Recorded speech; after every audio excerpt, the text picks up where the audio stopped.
케인 없는 토트넘에 손흥민이 비로소 왕좌에 올라갈 수 있었습니다. 그런데 좀 신기합니다. 손흥민이 주장이자 선임으로 서 있는데 한참 후임인 선수들이 손흥민에게 거리낌 없이 장난을 칩니다. 승리 후 자축하는 인터뷰 자리에서 후배가 나타나 주장 머리를 때리는 장난을 치는 등 친구처럼 지내는 모습을 보여주고 있으니까요. 게다가 이제는 포스탁 감독이 자신있게 말합니다. 케인이 없는 게 우리 팀에 더 낫다. 그리고 이건 케인에게도 무례한 말이 아니다 라고 딱 선을 그었죠. 오늘은 EPL 역사의 한 획을 새로 긋고 있는 토트넘의 중심으로 자리 잡은 손흥민의 부드러운 리더십과 이를 치하하는 포스탁 감독의 말말말을 전해드리려고 합니다. 잠시 저의 광화문 브리핑 구독 설정도 부탁드리고요.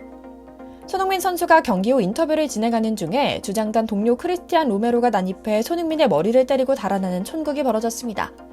토트넘은 A매치 기간 직후 벌어진 풀럼전에서 2대0 완승을 거두며 잔칫날 같은 분위기였는데요. 이로써 이번 시즌 9경기 무패를 달린 토트넘은 리그 단독 1위를 탈환했죠. 게다가 손흥민이 1골 1도움을 기록하기까지 해서 EPL 사무국은 그를 최우수 선수로 꼽았고요. 당연히 인터뷰도 진행됩니다. 소니는 토트넘 구단 인터뷰에서 모두가 서로를 잘 이해하고 있다. 토트넘에서 뛰는 건 언제나처럼 매우 뜻깊은 일이다. 엔지 포스테코글루 감독은 늘 새로운 걸 강조한다. 프리시즌부터 정말 열심히 준비했고 우리 모두 작년과는 달리 더 발전된 모습을 원해왔다는 멋진 말을 남겼죠. 그런데 갑자기 상황이 발생합니다. 손흥민이 진지하게 인터뷰하던 중 부주장 크리스티안 로메로가 손흥민 뒤로 지나간 겁니다.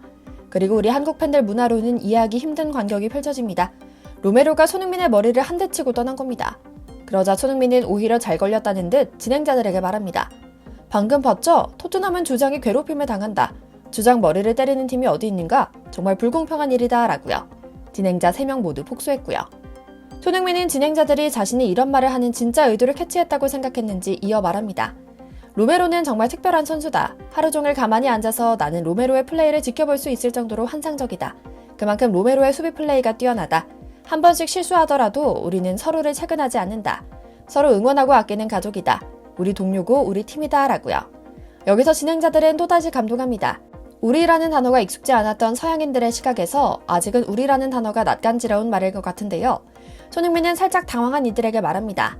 지난 시즌까지 역대 최고의 선수로 꼽히던 케인과 뛰다가 지금은 모두가 책임감을 갖고 뛰고 있다. 우리는 모두 더 끈끈하게 뭉칠 수 있었고 팀 내부적으로는 긍정적인 에너지가 넘친다. 앞으로 가야 할 방향을 정확히 인지하고 있다. 우리는 서로 가족 같다. 지난 수년간 이런 끈끈함이 부족했다. 아직 최고의 위치는 아니지만 겸손한 자세로 책임감을 갖고 임하고 있다. 잘 지켜봐달라 라고요. 놀랍게도 포스탁 감독 역시 인터뷰에서 완전히 달라진 토트넘의 변화 선동에 손흥민이 있다는 점을 치하합니다. 이어 케인이 없어서 더 잘됐다는 말도 빼놓지 않습니다. 토트넘은 시즌 초만 해도 에이스가 없다는 우려로 가득한 팀이었습니다. 하지만 불과 몇 달 사이 이제는 누구의 팀이 아닌 원팀으로 무관 징크스 탈출에 나서게 됐습니다. 솔직히 말하면 토트넘은 걱정이 앞섰던 게 사실이긴 합니다.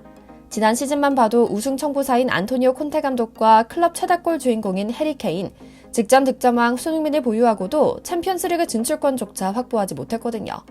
당장이라도 우승이 가능하다는 전력 구축에도 선두권조차 형성하지 못하면서 부진이 길어질 수 있다고, 또 다른 리즈 시절인 토트넘 시절로 이어질 수 있다고 예상받았죠. 우려가 컸던 이유는 바로 케인 때문이었습니다.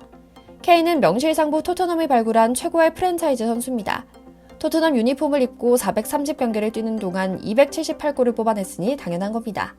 토트넘 최다 득점자는 물론이고 프리미어리그 역대 통틀어 최다골도 노려볼 만한 페이스였죠. 하지만 그런 케인이 독일로 도망가며 그의 공백을 지우지 못할 것이란 전망이 지배적인 것은 당연한 일이었고요. 하지만 팀은 완전히 달라졌습니다. 포스탁 감독이 부임하며 수비적인 팀을 공격적으로 돌려놓으며 자연스레 실점이 줄었습니다. 공격이 최고의 수비가 됐고 포스탁 감독 전술에 어울리는 굴리엘모 비카리오 골키퍼와 센터백 미키 판더펜이 가세하면서 완성도도 올라갔죠. 공격 칼잡이는 자랑스럽게도 우리 손 선수가 책임집니다. 이제는 스트라이커로 분류해야 할 정도로 원톱에서 영향력도 좋습니다. 풀럼 상대로도 최전방 공격수로 나선 소니는 가장 앞선에서 압박하고 수비 뒷공간을 파고들기 위해 분주하게 움직였죠. 풀럼전 득점으로 손흥민은 살라와 함께 득점 공동 2위가 됐고 선두 홀란드와는 단 2골 차이만 나는 수준으로 올라섰습니다. 이제는 정말이지 케인 생각이 나지 않는 것 같습니다. 포스탁 감독도 말합니다. 지금이 더 낫다. 이건 케인에게 무례한 발언이 아니다. 오히려 토트넘은 케인이 없으니 더욱 환상적인 팀플레이를 하고 있다.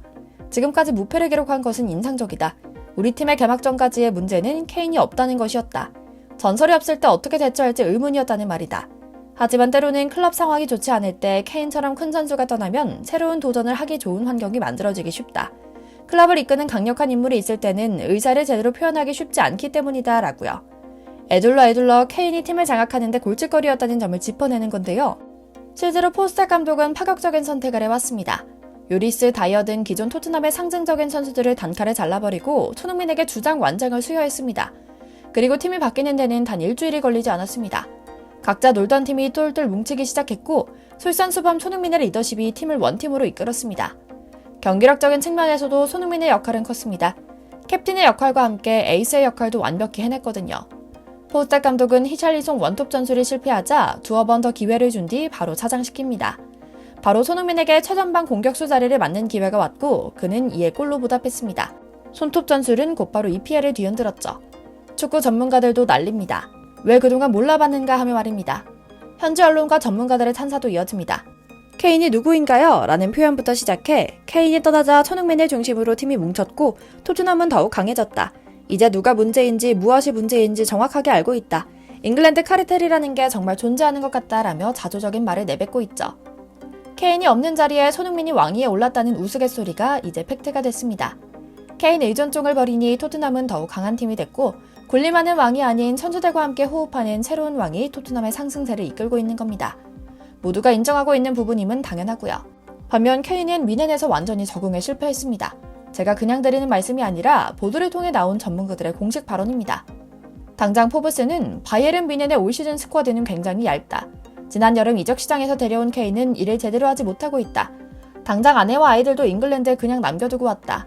선수들도 그를 신뢰하지 못하고 있으며 하나의 팀으로 융화되지 못하고 있다. 이게 바로 그가 실패했다는 여러 가지 이유 중 하나다라고 말합니다. 사실이 그렇습니다. 케인은 토트넘에서 알파이자 오메가여서 결국 모든 패스는 케인에게 몰리는 구조였습니다. 하지만 미네는 절대 그러지 않았습니다.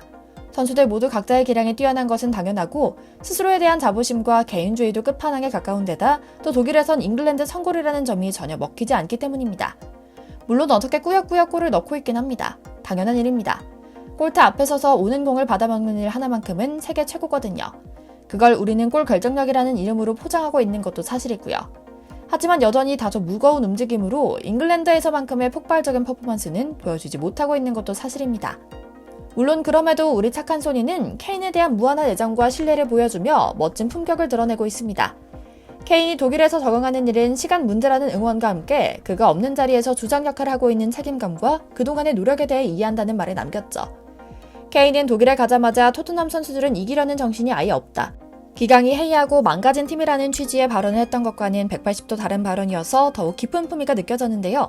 하루 이틀의 반짝한 활약이 아니라 꾸준한 모습을 보여주고 있는 소니가 너무 자랑스럽습니다.